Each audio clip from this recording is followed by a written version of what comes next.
ناسکۆڵەیەکی پەمەیمان لێ پیا بووە هاتووە ناز و مەکرەکە ئەڵێ حامیلێ و بێزوو بە ڕووبانار و تەمەرەندی هندی وەکە خۆی تەسکەکاتەوە خۆی ناسکەکاتەوە قسەیەکە وەڵا ئەمە فاتیحەی تەواو نییە هاتووە خەڵک کافرەکە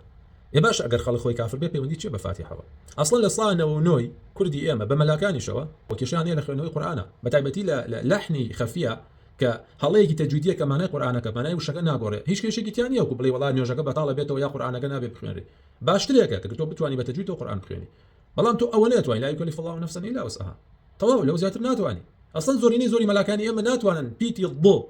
کە قورسنی پیتی عەرەبیە ئێستا بڵێن ضۆ بەشێکی ئەڵێن ڵۆ ینی ناتوانن تەواو الله تعالى فەرزی نەکردو تۆ ئیلا ئەبێت تۆ بۆ شێوازە بخوێنی مناڵێکی ئێمە ئێستا فاتیحە بخوێنە لە زاکر نایک باشترە خوێنی ئایا توانین بڵێن وەڵا فاتیحەکەی زاکر نایک قبوڵ نییە چونکە ئەمانە بوو دەڵە و پەمەین چونکە ئەمانە تەوحید نازانن ئێتر هاتوون خەڵکی مەشغوڵەکەن بەم شتە لاوەکیان ئەمانە شتی لاوەکین باوەگیان الله تعالى قورآنی لەسەر زمانی ئێمە ئاسان کردووە ولقد يسرنا القرآن للذكر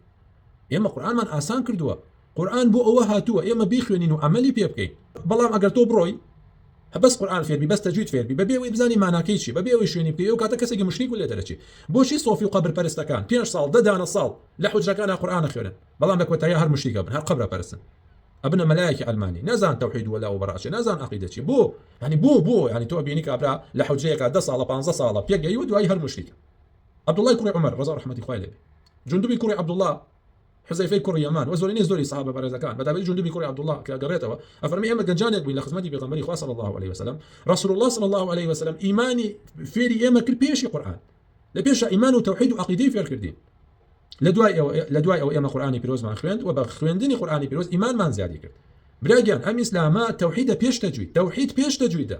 تجويد علمك لێ پرسینەوەم لەسەر ناکرێت کە بۆچی تەجویدی من تەواو بەڵام ئەگەر تەوحیدی من کێشەی هەبێ ئەوە ئیمانەکەم لێ وەرناگیری ئەگەر مشریک بم ئیمانەکەم لێ وەرناگیری الله تعالی فەرمێ بە پێغەمبەری خوا صلی الله عليه وسلم لئن أشركت ليحبطن عملك ئەگەر شەریکێک بۆ خوا بڕیار بی هەرچی عملەتی هەڵەوەشێتەوە ئیتر تۆ چی تا ڕەحم بە تۆ بکە یا لەبەر چاوی کاڵی تۆ فڵان و فیسار تۆ عالمی ێ بەلعامی کوڕی باوەڕە عالم نەبوو شەیتان عالم نەبوو یخۆ هەیە حافظ قورآن و مشریکی هەیە حافظ قورآن و مرتد بۆتەوە ێ من چی لێ بکەم کابرا خۆی کافرە خۆی ئیسلامەکەی قبوڵ نییە أم طمي وناس والله زيادة الروية كان إسرافا كان بو أوي خلق وازنة توحيد وعقيدة بيني واعتصموا بحبل الله جميعا ولا تفرقوا داس بقرن بحبل الله تعالى جوازي ما كان تفرقا ما كان أو كي أخوي جاكر دوتا وهر جروب أو جروب يجيبوا أخوي جاكر دوتا لا يداول القرآن والسنة إيه أوان تفرقا كان إيه مالين بس مسلمانين كاكا إيه مخو من جاناكي نو أو إسلام ما قبوله أو قرآن ما قبوله بتيا جيشتني سيجي لشكو داركي أمة طواب إيه باش إيمين بخلكي لين كاكا لا تشل سرقا كاني دوزاخ ورن كاكا ايوه او كفرانه انتيايا او هلوشين رواي دين انتيايا كاكا بكافريتين ممرد توبه بكن بشيمان ببنو بين سرق راسك فيلي توحيد بن ابي ام امجي لفيلي توحيد كاين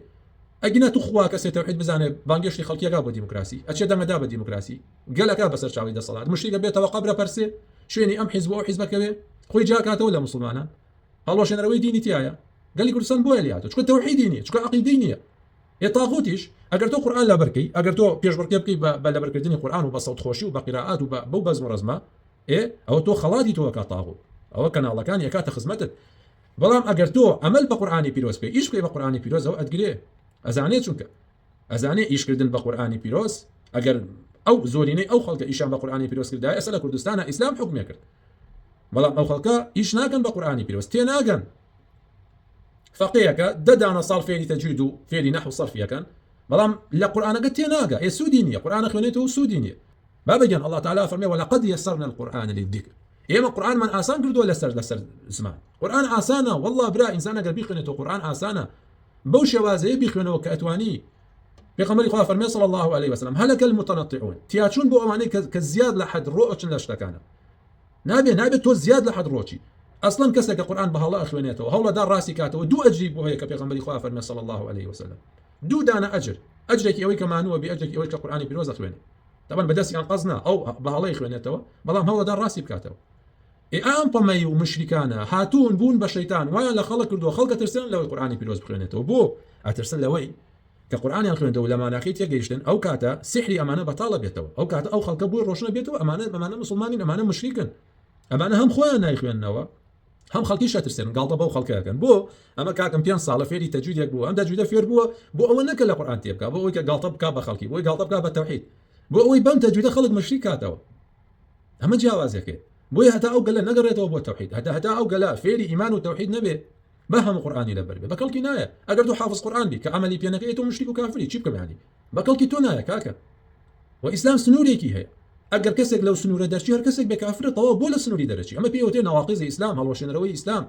إيه باش شباب يغني باس الرديت أنا كري الرديت كي كسك مسلمان بوا كفر كي جورا شرك كي جوري كردوا باش طو كافر بوتوا إيه من بلام شيء